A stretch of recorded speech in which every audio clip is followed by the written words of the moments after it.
Hi, this is a Conservative Party State Chairman Jerry Kassar. I'm pleased to welcome Tom King, the president of the New York State Rifle and Pistol Owners Association, to our podcast, Patriots Podium.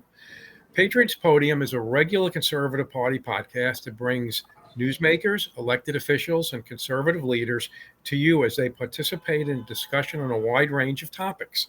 Tom King, in addition to his leadership role with the Rifle and Pistol Association, is a board member of the NRA. He is an outspoken advocate for the rights of gun owners, both before the New York State Legislature and the U.S. Congress. Tom, it's very good to have you with us. Jerry, it's a pleasure to be here. I've been following your podcast for quite a while, and it's great to be here. I'm so happy. Thank you very much for asking me. Well, thank you. Thank you for taking a few minutes to be with us. So let's get right to it. I think New York State is interesting, and we certainly know this in the Conservative Party, and you know that really in most parts of the state, the citizens are strong advocates for the rights of gun owners. The Second Amendment is, and we have many sportsmen and other individuals who enjoy hunting. Yet the state has a very anti Second Amendment perception that is reflected in its legislature and the governor. And from a gun owner's rights advocate perspective, how would you describe New York State? Well, I can do it simply in one word: draconian.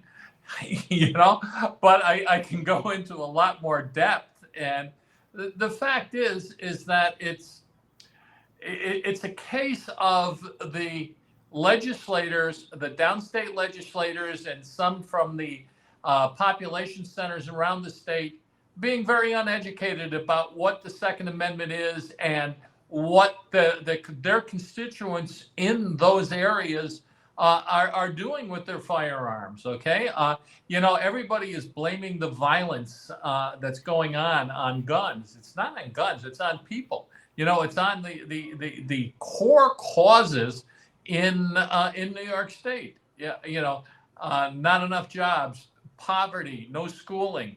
And so I would have to say that the title Empire State is far from the truth anymore, and I would think that we're just kind of bringing up the tail of the 50 states right now.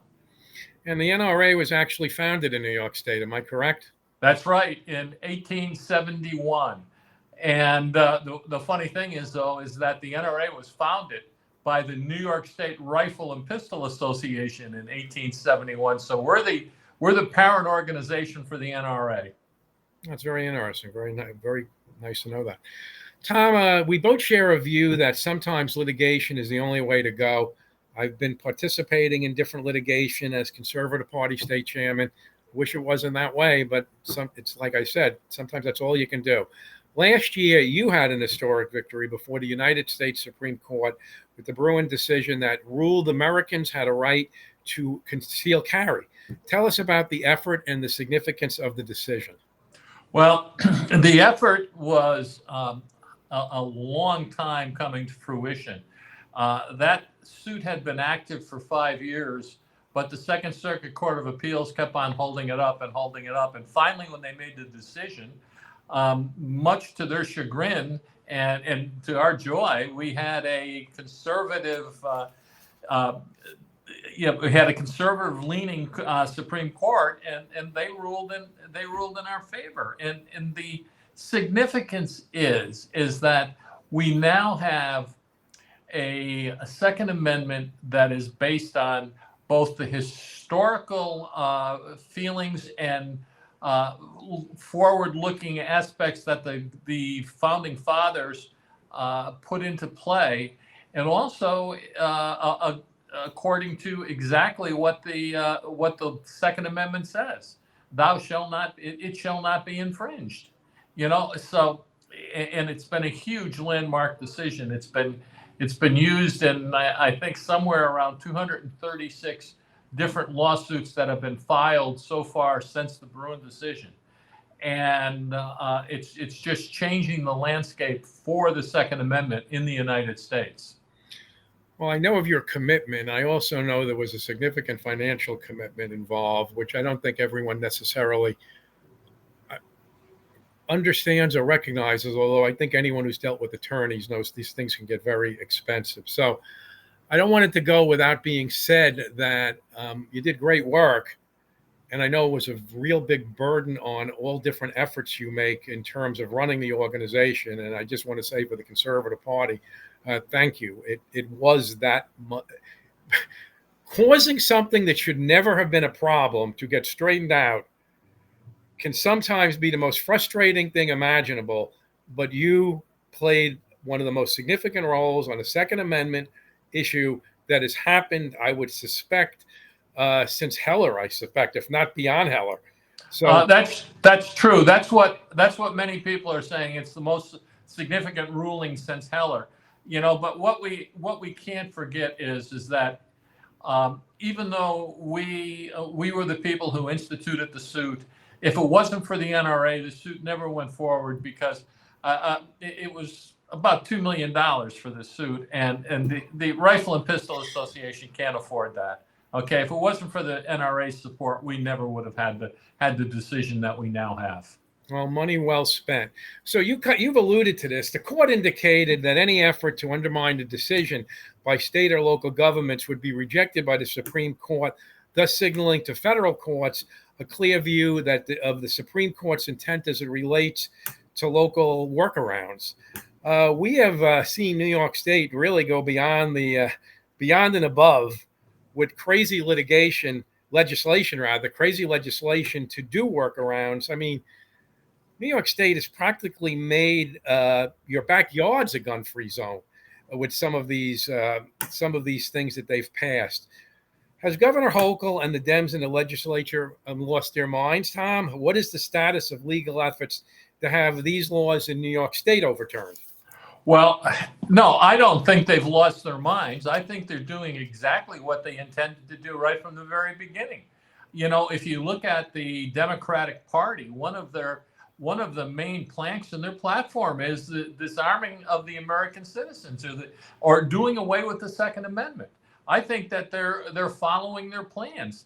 I do think they ignored what the Supreme Court said. I mean, the Supreme Court, in their decision, Judge Thomas said that you, as far as sensitive areas were concerned, that you couldn't make the whole state a sensitive area, or you couldn't make someplace like Times Square a sensitive area, and that's exactly what happened. The justices also told the Second Circuit when the new cases were filed against the Concealed Carry Improvement Act that they shouldn't tarry, that they should do this with all just speed, and frankly, the Second Circuit is going back to doing what they did with the original Brune case, and that's sit on it and try to stretch it out as long as they can. I'm expecting the Supreme Court to come down pretty heavy on them sooner or later. It would make sense just based on what their original decision was and how this has played out around the nation. So, Tom, I'm a member of the NRA. I've been a member since I was 21 years old. I mean, truthfully, what target shooting I do it out of state. My wife's family's from Louisiana, and it's a totally different world there. Oh, it certainly is. But here's the thing.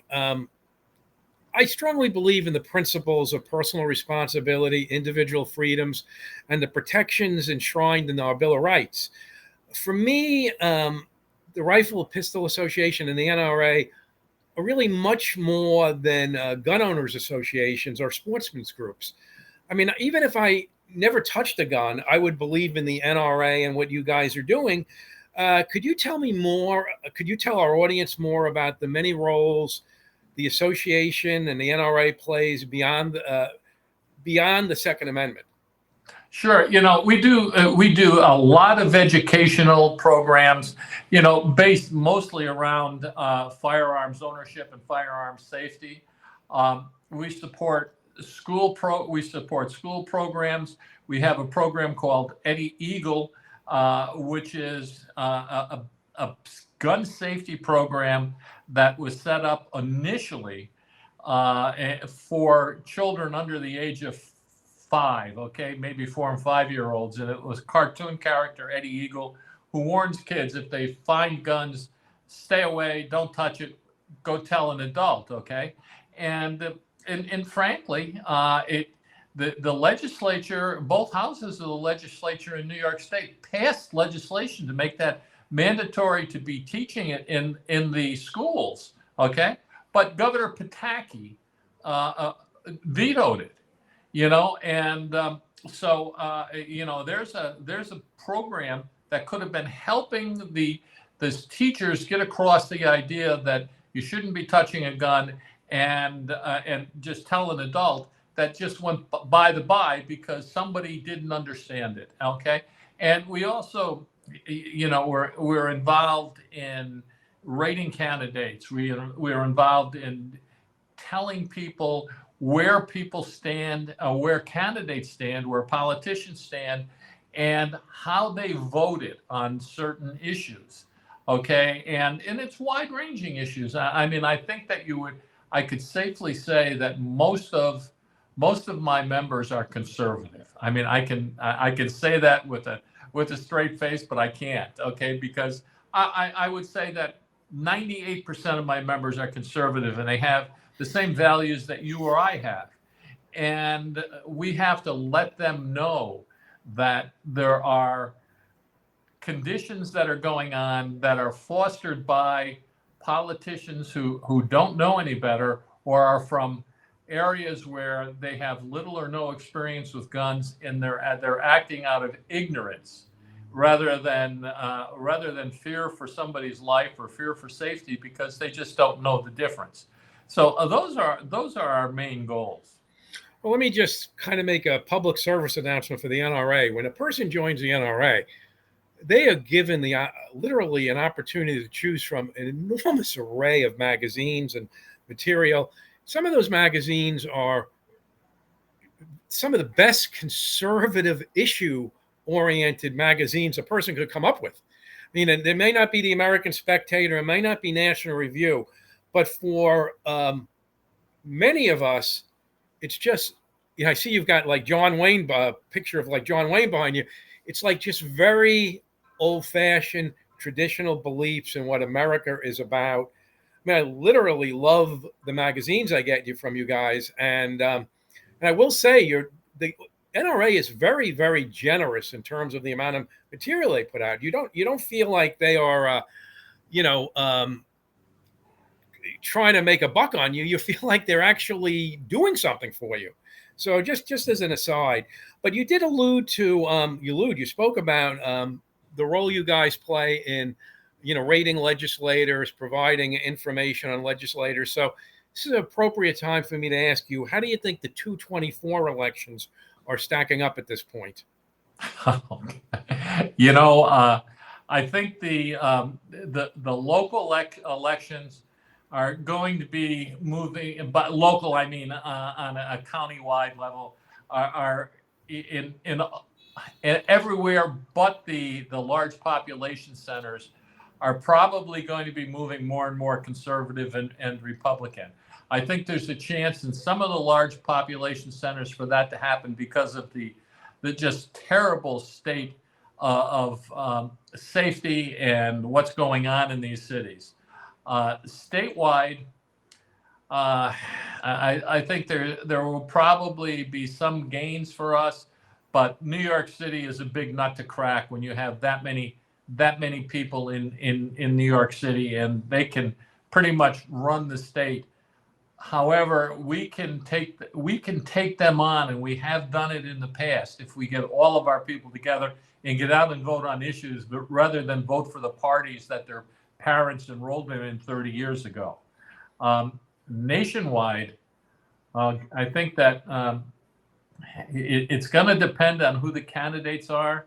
We were big supporters of Trump back in 2016. We would probably still support President Trump if he were to get the nomination. But the powers that be, the Bidens and everyone, are doing whatever they can, or maybe it's just the swamp that's doing everything it can to make sure that he's not the candidate.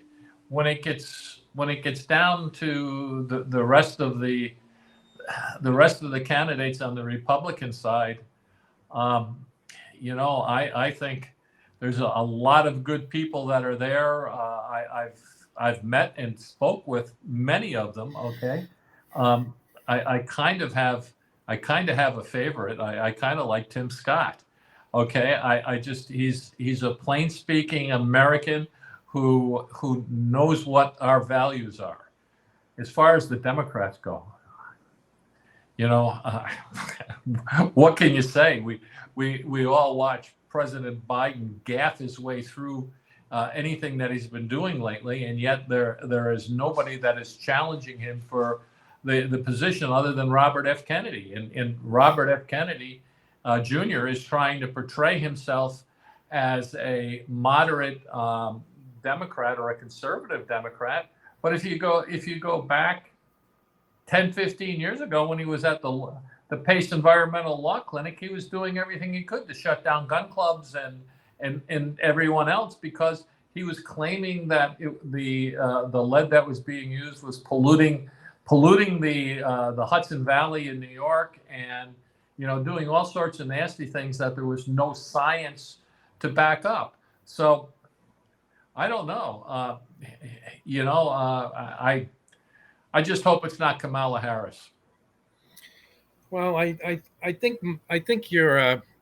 I agree with you. I'll tell you that. I agree with you. I do think that this illegal immigrant issue, which is completely their own doing. Yes. And I mean, now they're trying to get out from underneath it. But how do you get out from underneath something where hundreds upon hundreds of thousands of people have illegally entered the U.S., and it's going to be near impossible to turn them out of the United States? So, even in New York City, I think that's going to probably result in a few wins here and there that we weren't anticipating in the city council. It's not going to turn things around. But in New York State, the Dems, use reapportionment and election type style changes to benefit them and to restrict our voting. Well, they're going to now be confronted with strictly an issue that crosses the boards. Very, very, very few people agree how this immigration issue has gone, and that's many Democrats disagree what's happened here. Oh, so, yeah. Look at the city of Rochester and the city of Buffalo are have did resolutions to stop this. Okay, but they have to step up and they have to say, President Biden, you're the only one who can stop this. You have to stop it now. But that's not their intent. Instead of selling parts of the wall, maybe actually complete the wall. That's right. It's just absolutely insane. So let me ask you, Tom, any final words for our audience?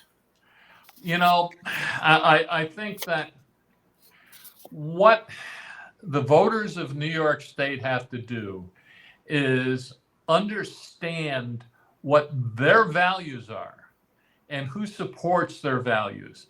Everybody says that New York City, can run the state. Well, they probably can if everybody just votes for a party rather than voting for their values. But there are many Democrats that have the same values that we do. There are many Democratic gun owners. Okay, there's many moderate Democrats. I mean, look at the old Democratic Party. What we have today is more of a socialist communist party than a Democratic Party. And I think that if the people start analyzing what is exactly going on and how it affects their lives every day, how it's affected the economy, and how it's going to affect their school children, I think that we can turn things around and we can win. But that's our job, is to inform the people of what's going on and make sure that they understand it. Could you tell our audience how they can best reach your organization? Sure. You can join our organization or see any of our publications on our website, which is nysrpa.org, www.nysrpa.org. You can read our newsletter. You can read our information sheets that we put out and anything else that's going on. Okay. Or you can go to our Facebook page, which is nysrpa.org. I mean, just NYSRPA, and see it. But the website has most of the information on it. Well, thank you, Tom, for spending some time with us. The Conservative Party has enjoyed a long relationship with the Rifle and Pistol Association as well as the NRA. I mean, your work in protecting the Second Amendment rights and the freedoms they represent is part of the founding principles that makes the United States the first true democracy. And a really the greatest democracy in the world. Thank you, Katie and Andrew, for making this podcast happen. And for our audience, we appreciate you tuning in. On our next episode, we will be joined by Jason McGuire, the Executive Director of New Yorkers for Constitutional Freedoms. Thanks again for joining us. And if you've enjoyed today's podcast, subscribe wherever you listen and give us a 5-star rating. Until next time, I'm Jerry Kassar, and this is the Patriots Podium podcast. Thanks a lot.